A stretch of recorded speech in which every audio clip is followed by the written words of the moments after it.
Hi hello welcome to Bose 360. నేను మీ మురళీ రాపల్లి.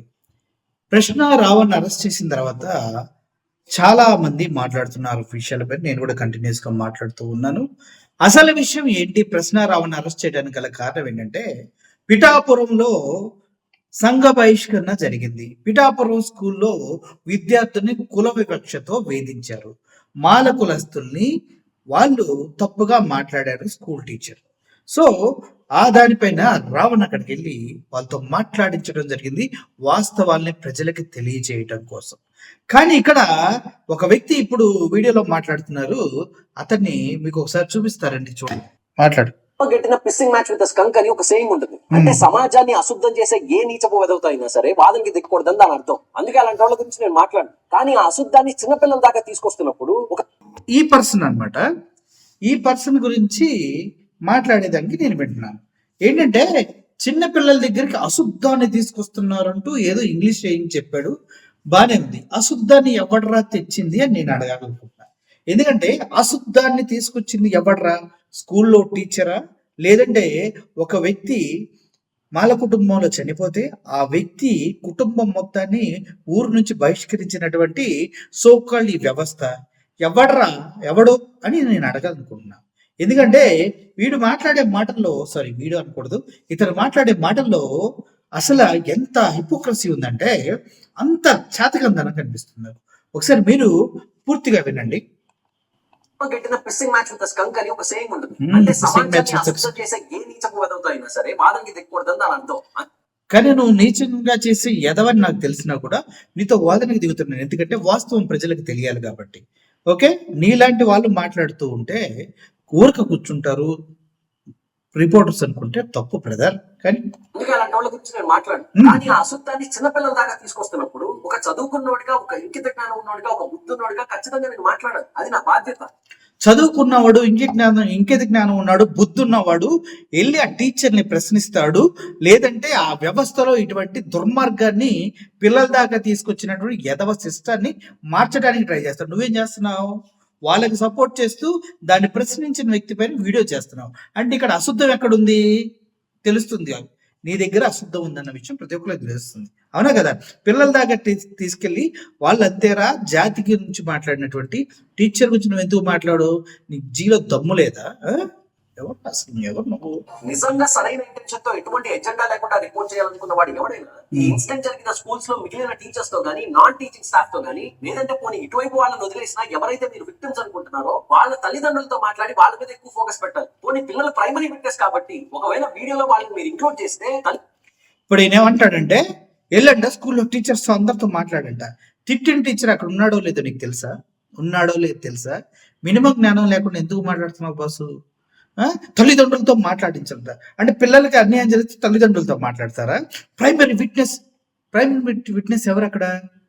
ఆ బాధని, ఆ పదాన్ని తీసుకున్న పర్సన్ ఎవరు? పిల్లాడో వాళ్ళ అమ్మా నాన్న? ఆ పెయిన్ ఎవరికి తెలిసింది? ఆ పిల్లోడికి తెలుస్తా, వాళ్ళ అమ్మా నాన్నకి తెలుస్తా. పుట్టుకు రిపోర్టింగ్ చేసేవాళ్ళు రిపోర్టింగ్ ఏం చేస్తారు? రోడ్డు మీద వెళ్తుంటే ఒక్కొక్క ఆకలితో ఒక్కొక్క రోడ్డు ఏడుస్తూ ఉన్నాడు. ఒక వ్యక్తి ఎవరో ఒక బన్నిచ్చాడు. అప్పుడు నువ్వు వెళ్ళి పిల్లోడి దగ్గరికి వెళ్ళి హ్యాపీ రారా అంటే వాడు హ్యాపీ అని మాట్లాడదు తప్ప. ఇప్పుడు మాత్రం కులాల గురించి మాట్లాడి ఆ వ్యక్తి పైన దాడి చేసి ఆ అబ్బాయిని ఇబ్బంది పెడితే ఆ వ్యక్తి మాట్లాడితే తప్పంట. ఈడు చెప్తున్నాడు ఎవడో, మరి నాకు తెలియదు. ఇప్పటిదాకా నేను వీడిని చూడలేదు. పోనీ వీడెందుకు లేదు, ఇతను ఎవరో తెలియదు నాకు. ప్రైమరీ విట్నెస్ వాళ్ళ అమ్మతో మాట్లాడిస్తే, పిల్లల్ని మాట్లాడిస్తే ఫేస్ మార్క్స్ ఎందుకు చేయాలి? ఎందుకు చేయాలి ఫేస్ మాస్క్ ఎందుకు చేయాలి? తప్పేమైనా జరిగిందా? అబ్బాయి తప్పు చేశాడా? లేదంటే అబ్బాయి ఏమైనా చేశారా? ఫేస్ మాస్క్ ఎందుకు చేయాలి? ధైర్యంగా మాట్లాడుతూ ఉన్నప్పుడు మినిమం సెన్స్ లేకుండా పెట్టేసుకుంటూ మాట్లాడటం. అక్కడ తల్లిదండ్రులు ఉన్నారో లేదో నీకు తెలుసా? లేదంటే వాళ్ళ తల్లిదండ్రులు వచ్చి ఎవరిపైన కంప్లైంట్ చేశారా? మా పర్మిషన్ లేకుండా మాట్లాడించండి. తల్లిదండ్రుల పర్మిషన్ తీసుకొని ఆ పిల్లాడితో మాట్లాడాడు. ఏం తెలుసా నువ్వు వాగుతున్నావు బస్సు? ఏం తెలుసా నువ్వు మాట్లాడుతున్నావు? కనీసం దేవుడు పెట్టడా? జ్ఞానం పెట్టడా? కాకుండా చిన్నపిల్లల మీద ఫోకస్ పెట్టి వాళ్ళు మాట్లాడుతున్నప్పుడు వాడితే కులం, వీడితే కులం, ఏ నా కొడుకు అన్నాడు, ఆ నా కొడుకు అన్నాడు అని వాళ్ళ ముందు కూతురు మాట్లాడాడు చండాలంగా. వాడితే కులం, ఈడిదే కులం అని మాట్లాడిన చెత్త నా కొడుకులు ఎవరు? కులాల ప్రసక్తి స్కూల్లో తీసుకొచ్చిన ఎదవ నా కొడుకు ఎవడు? నేను డైరెక్ట్గా అడుగుతున్నా. ఏ ఎల్ కొడుకు కులాల ప్రసక్తి స్కూల్లో తీసుకొచ్చాడు, ఆ టీచర్ని తీసుకొచ్చి నువ్వు మొగడు అయితే ఇంటర్వ్యూ చేయరా? నువ్వు మొగోడు అయితే ఆ టీచర్ని తీసుకొచ్చి ఇంటర్వ్యూ చేయరా? ఎందుకన్నావు ఇలా పోరంబోకు మాటలు ఎందుకు మాట్లాడావు? ఎందుకు మాట్లాడావు ఇలా సోది మాటలు ఎందుకు మాట్లాడు? చదువుకున్నావా? నువ్వు జంతువారా అని ఆ టీచర్ని అడుగు. నువ్వు చేయాల్సింది ఏంది అది కదా. మరి ఇక్కడ వాగుతున్నావు ఎందుకు కూర్చొని? ఆయన తప్పు చేశాడు నువ్వు చెప్తున్నప్పుడు నువ్వు వెళ్ళి నిజం చేయి. మరి అంత దమ్ముంటే అక్కడికి వెళ్ళి రిపోర్ట్ చేస్తే తప్పు, ఇక్కడ కూర్చొని చల్లగా ఏసీలో కూర్చొని వాగితే కరెక్టా? కొంచెమైనా బుద్ధి ఉండాలి కదా. బుద్ధి నీకుంది బుద్ధి. చిన్నోడు మాట్లాడుతూ ఓసీలు అంటే ఎవరన్నా అడిగితే ఓసీలు అంటే హిందువులు అని సార్ తెలియక పాపం మనోడు తెలియగా వాడిని కరెక్ట్ చేసినట్టే చేశాడు. మళ్ళీ వెంటనే పవన్ కళ్యాణ్ గారు ప్రస్తావన తీసుకొచ్చినప్పుడు నువ్వు ఆయన పిఠాపురం ఎమ్మెల్యేగా మాట్లాడొచ్చు, డిప్యూటీ చీఫ్ మినిస్టర్ గా మాట్లాడొచ్చు, లేదంటే జనసేన పార్టీ ప్రెసిడెంట్ కింద మాట్లాడొచ్చు, తప్పలేదు. కానీ వాడు ఎవరు ఎట్లా మాట్లాడాలో నువ్వు చెప్తావా? అంటే నీకేంటి, ఎవరు ప్రాస్పెక్టివ్ వాడిది. ఇప్పుడు రావణ్ అనే వ్యక్తి నీకు ఎలా తప్పుగా కనిపిస్తున్నాడు, అలాగే పవన్ కళ్యాణ్ అనే వ్యక్తి రావణ్కి తప్పుగా కనిపించాడు. తప్పేంటి? ఆయన ప్రాస్పెక్టివ్ లో ఆయన మాట్లాడతాడు, నీ ప్రాస్పెక్టివ్ లో నువ్వు మాట్లాడు. నువ్వెవడో, ఎవడెలా మాట్లాడాలి చెప్పండి. నువ్వెవడు? ఒక రక ఫ్రీడమ్ ఆఫ్ స్పీచ్ ఉంది. మాట్లాడినప్పుడు అందులో గైడ్ లైన్స్ ఏమైనా తప్పు ఉంటే యూట్యూబే తీసేస్తుంది, లేదు అంటే దానికి కంప్లైంట్ చేసుకోవాలి. నువ్వు ఎవడవయ్యా చెప్పడానికి ఎవడైనా మాట్లాడాలో? పక్కన తెలియక హిందువులు అంటే ఒక ఎలిమిటీ టోన్ తో వాడు మాట్లాడుతున్నప్పుడు పవన్ కళ్యాణ్ గారు మీరు ఒక అన్అపాలజెటిక్ సనాతన హిందూ అని మాట్లాడతారు కదా అని ఆయన రిలీజియస్ ఐడెంటిటీ తీసుకురావాల్సిన రిలవెన్స్ ఏంటి? సిగ్గుందా నీకేమన్నా? సిగ్గుందా నీకేమన్నా? అన్అపాలజెటిక్ ఐడియా సనాతన ఎప్పటి నుంచి అయ్యాడో చెప్పు. నీకు చెప్పు. వాళ్ళ నాన్నగారు ఏమో దీపారాధన సిగరెట్లు వెలిగించుకుంటారు, వాళ్ళ అన్న నాగబాబు ఏమో నేను నాస్తికుడిని అంటారు.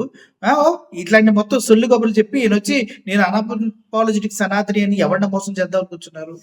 ఏమీ లేని తిరుమల తిరుపతి లడ్డూలో కల్తీ ఉందని చెప్పి ఎవడు? కోర్టు చెప్పింది కదా, మీరేమన్నా సుపీరియర్ సార్, మీరేమన్నా అందుట్లో ఆరితేరారా ఇటువంటి రిపోర్ట్లు ఇవ్వడానికి అడిగింది కదా అప్పుడు చంద్రబాబు నాయుడు గారు. కానీ పవన్ కళ్యాణ్ గారు ఎందుకు మాట్లాడలా? మళ్ళీ అయోధ్యకు 1,00,000 లడ్లు పోయినాయి అంటున్నారు. ఇప్పుడు అయోధ్యలో దొంగతనం జరిగింది, 500 కోట్లు ఫ్రాడ్ జరిగింది. మరి దాని గురించి ఎందుకు మాట్లాడలా?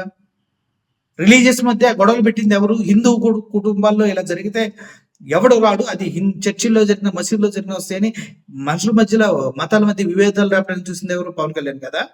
ఇటువంటి తప్పులు కేవలం హిందువులే చేస్తారు, వేరే మతం వాళ్ళు చేయరు. ఎందుకంటే హిందువులు మాత్రమే ఒకరి మధ్య ఒకరు గొడవ పెడతారని పవన్ కళ్యాణ్ మాట్లాడిన మాటలు హిందువులు ముస్లిం మధ్య గొడవ పెట్టవా? ఒకరి ఇంటికి వెళ్ళి హ్యాపీగా ఇఫ్తార్ విధిలో బీఫ్ తినొచ్చి బయటకు వచ్చి సనాతని కబుర్లు చెప్తే నమ్మాలా మేము? సొల్లు కబుర్లు నువ్వు. అక్కడ జరిగిన గొడవకి పవన్ కళ్యాణ్ గారి మతానికి ఏం సంబంధం? అక్కడ ఎవరు? ఎక్కడో కాన్స్టిట్యున్సీలో ఎవరు? బుర్ర ఉందా నీకు? ఆ పోర్ట్ఫోలియో ఎవరిది? బుర్ర తక్కువ. అక్కడ ఏం జరిగినా డిప్యూటీ సీఎం రెస్పాన్సిబిలిటీ. ఆ విషయం నీకు తెలీదా? వారికి హిందూ మతం మీద, హిందువుల మీద ఇంకొంచెం హేట్ ఇంజెక్ట్ చేసినట్టు కాదా? మరి ఆయన మతాన్ని ప్రస్తావించడం వెనకాల నీ ఇంటెన్షన్ ఏంటి? కులాల ప్రస్తావన వచ్చినప్పుడు మతాల ప్రస్తావన నువ్వు ఎందుకు హైలైట్ చేస్తున్నావు? నీకేంటి సంబంధం? కులాల గురించి ఒక జాతిని తిట్టారు, దానిపైన మాట్లాడకుండా మళ్ళీ మతం దగ్గరికి ఎందుకు వెళ్ళావు? సింపతికి ఏం చేయాలా?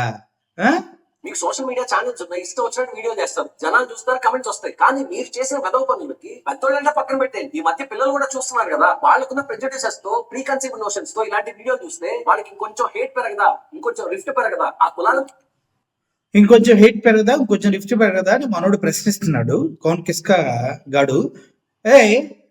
సుగాలి ప్రీతి అని ఊగిపోయి ఇప్పుడు సుగాలి ప్రీతిని ఏం చేశాడు? అది చూసిన ప్రజలకు అర్థం కాలేదా? పవన్ కళ్యాణ్ ఏం పీకలేడు, పాపం చనిపోయిన పాప పేరు చెప్పుకొని అధికారంలోకి వచ్చి ఆ పాపని గాలికి వదిలేసాడని ప్రజలకు తెలియదా? అది ఎటువంటి ఇండికేషన్ వెళ్తుంది? సుగాలి ప్రీతి ఏమైనా పెద్ద పిల్ల కాదుగా. మరి దాన్ని ఏం చేయాలి? 32,000 మంది తప్పిపోయారు అని చెప్పారు. ఎక్కడున్నారు 32,000 మంది తప్పిపోయిన వాళ్ళు? ఎప్పుడు వస్తారు? మీదే గవర్నమెంట్, చెప్పు ఎప్పుడు తెప్పిస్తారు చెప్పండి. చేత కదా? సొల్లు కబుర్లు చెప్తున్నాడు వచ్చి. కాన్ఫ్లిక్ట్ ని, రిస్క్ ని తగ్గించాల్సింది పోయి పెంచుకుంటూ పోతారా మీ ఐడియాలజికల్ ఈగో కోసం? ఐడియాలజికల్ కోసం తగ్గించుకొని పెంచుకుంటూ వెళ్తున్నారా?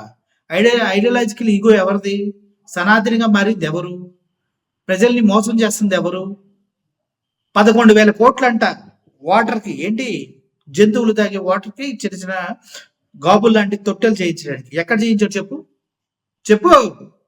సొల్లు కబుర్లు, సొల్లు మ్యాటర్లో కొంచెమైనా సిగ్గు ఉండాలి. కడుపు అన్నమే కదా మనం తింటున్నాం. కొంచెమైనా సిగ్గు నీకుండాలి. నువ్వు కడుపు అన్నం తింటలేదని నాకు అర్థమైపోయింది. ఇప్పుడు ఏం తింటున్నావు దయచేసి ఒకసారి చెక్ చేసుకో. అక్కడ కుల వివక్ష జరిగి పిల్లలు మొత్తం స్కూల్కి వెళ్లకుండా ఆగిపోతే దానిపైన మాట్లాడకుండా ఎవడరా నువ్వు వచ్చే సొల్లు గడివి వచ్చి కూర్చొని ఏ, మతాల గురించి మాట్లాడతా బుర్ర తక్కువ. సో చిన్నపిల్లలకి క్యాస్ట్ స్ట్రక్చర్స్ మీద ఏం అవగాహన ఉంటుంది? ఏం అవగాహన ఉంటుందా? వెళ్ళు, అక్కడికి వెళ్ళి తెలుస్తుంది ఎంత కుల వివక్షత జరుగుతుందో తెలుసుకొని వెళ్ళు. ఏం అవగాహన ఉంటుందని పిల్లోడు మాట్లాడారు. మరి ఏం అవగాహన ఉంటుందని వాళ్ళ అమ్మ వాళ్ళ పిల్లల్ని స్కూల్కి పంపించడానికి ఆలోచిస్తున్నారు. ఏం అవగాహన ఉంటుందని వాళ్ళని ఈ జాతి అంతే అని వాడు అన్నాడు. చెప్పు నువ్వు, బుర్ర తక్కువ. రిజర్వేషన్స్ మీద ఏం అవగాహన ఉంటుంది? ఒక సివిలైజేషన్ ఐడియా కింద హిందూ ధర్మం మీద ఏం అవగాహన ఉంటుంది మాట్లాడడానికి? సరే, ఆ కుర్రోడు అయితే ఇలా అనేసాడు, ఎడిటింగ్ అయినా తీసేయచ్చు కదా, ఎందుకు తీయలేదు మీరు? నేను నాకు ఊహ తెలిసిన రోజు నుంచి ఇప్పటిదాకా అయ్యప్ప స్వామిని కానీ విష్ణుమూర్తిని కానీ తలుచుకుని రోజు ఉండదు. I'm practising Hindu. నేను అండర్ గ్రాడ్ చదువుతున్నప్పుడు ఒక క్లాస్మేట్ గా పరిచయం అయ్యి ఆ తర్వాత రూమ్మేట్ గా మారి దాదాపు 3 సంవత్సరాలు నన్ను అన్నయ్య నన్ను పట్టుకుని తిరిగిన నా ఫ్రెండ్ ఒక దళిత సామాజిక వర్గానికి సంబంధించిన వ్యక్తి. అతన్ని నేను ఎప్పుడు వేడుక చూడలేదు, కలిసే తిరిగే వాళ్ళు ఎక్కడికి వెళ్ళినా. అతను కూడా నన్ను ఎప్పుడు అలా చూడలేదు. కానీ ఇవాళ నేను హిందూ అని చెప్పుకోవడం వల్ల అతనికి నువ్వు ఇండైరెక్ట్ గా నన్ను ద్వేషించమని చెప్తున్నావు. సింపుల్ గా చెప్ప ఎవరో ఎవరికి ద్వేషించమని చెప్పట్లా. మీ గురువు గారే, మీ పవన్ కళ్యాణే నువ్వు ప్రాక్టీస్ చేసే హిందువే బస్సు, నువ్వు ప్రాక్టీస్ చేసే హిందువే వారాహి వాహనం అని వారాహి వాహనం పెట్టుకొని వారాహి అమ్మవారి టెంపుల్ని కూర్చు చేస్తే కనీసం మాట్లాడలా. నువ్వేనా మాట్లాడేది? ఆ? లడ్డు వివాదం ఎంత రేపి ఎంత పైకి తీసుకెళ్లారు, అది తప్పని తెలియలేదా? దేవుడితో ఆటలాడతారు, అప్పుడు ఎక్కడ మూసుకుంటున్నావు నువ్వు? సో ఇదంతా మనోడు చేసింది ఏ వీడియో గురించి అంటే, ఆ పిల్లాడికి కుల వివక్షత అంటగట్టిన ఈ వీడియో గురించి. దయచేసి ఈ వీడియో ఒకసారి మీరు కూడా చూడండి. ఇందులో ఎటువంటి తప్పు లేదు. ఫుల్ వీడియోనే ప్లే చేస్తాను, చూడండి. కొట్టుకుంటున్నారు ఏంటంటే మేము నా పేటలు అన్నాడు ఓసి కూడా అంటేనే సార్ అన్నాడంటే ఆ పేటలో నీకు చెప్పలేని వాళ్ళకి బుద్ధి రాదు, ఇంకా జాతి అంతే దొంగ ముఠ అని అడిగాడు. జాతి అంటే దొంగ ముఠ. ఏ నా కొడుకు మాట అంది, నాకు అర్థం కాదు. నేను కూడా అంతే, ఏ నా కొడుకు అని అడుగుతున్నా. ఆ మాట అన్న నా కొడుకు ఎవడు? అది దొంగ ముఠ అని అడిగాడు. అన్నాడు అన్నమాట. అన్నాడు. ఏ నా కొడుకు అన్నాడు ఈ మాట? ఇంగ్లీష్ సార్ అని. పేరేంటి అతనిది? శ్రీనివాస్ సార్. శ్రీనివాస్ సార్. ఏ నా కొడుకు అంటే అతని గురించి అన్నట్టున్నాడు రావణ్ కూడా. ఆ పిల్లాడు మొహం చూసారా ఎంత బాధపడుతూ ఉన్నాడు? వాళ్ళ తల్లిదండ్రులు పక్కనే ఉన్నాడు. ఈ కళ్ళు కనిపించలేదు, దొబ్బినట్టున్నాయి, సైడ్ కనిపిస్తున్నాడు తల్లిదండ్రులు. చూడండి, పిల్లలకి కుల వివక్ష అంటగట్టి వాళ్ళ జీవితాలతో ఆడుకున్న ఎదవల్ని చెప్పుతో కొట్టాలి. కానీ ఇట్లాంటి చదువు సంధ్యలు కలిగిన ఎదవలు కూడా బయటకు వచ్చేసి మనం అంటలేదండి, ఎదవల్ని అంటున్నా. చదువు సంధ్యలు కలిగినాయి, మేము చదువుకున్నాము అని మీకు చెప్పే ఎదవల్ని అంటున్నా నేను. ఇటువంటి విషయాన్ని ప్రశ్నించండి రా. అభ్యుదయ భావులు ఉండాలా. మనిషి అనేవాడు సమానం అందరితో అనే విషయం తెలియాలి. అది తెలియకుండా గొర్రెల్లా వచ్చేసి బర్రెల్లా మాట్లాడితే అలారా. నేను మంచోడిని కదా, బ్యాడ్ బాయ్, అందుకే బూత్ తిట్టాను. నేర్చుకోకూడదు అలాంటి బూతులు. చూసావా రావణ్ యొక్క క్యారెక్టర్ని ఒకసారి ఇక్కడ మీరు క్లియర్గా గమనించండి. ఆ పిల్లోడిని అలా ఆనందకు కోపం వచ్చి ఆ సార్ని తిట్టాడు.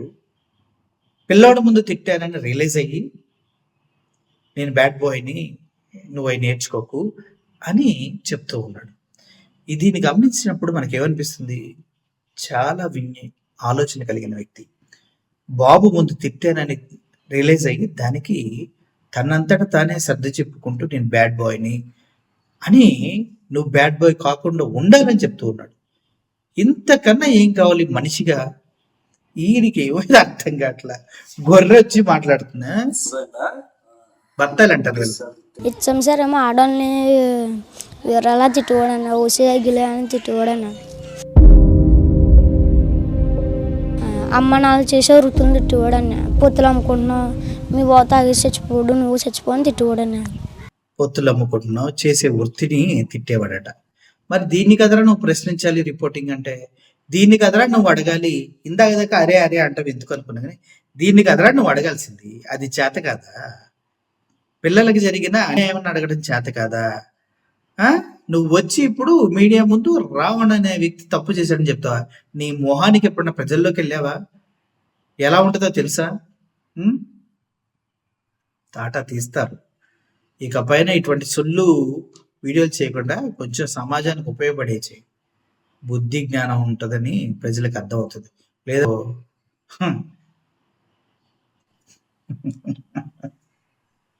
నిన్ను టార్గెట్ చేసి నేను కూడా వీడియోలు చేయాల్సి వస్తుంది. అర్థమైందా? ఈ వీడియో పైన మీ ఒపీనియన్ కింద కామెంట్ రూపంలో తెలియచండి. Molly signing off. Thank you so much. Hats up to Raavan.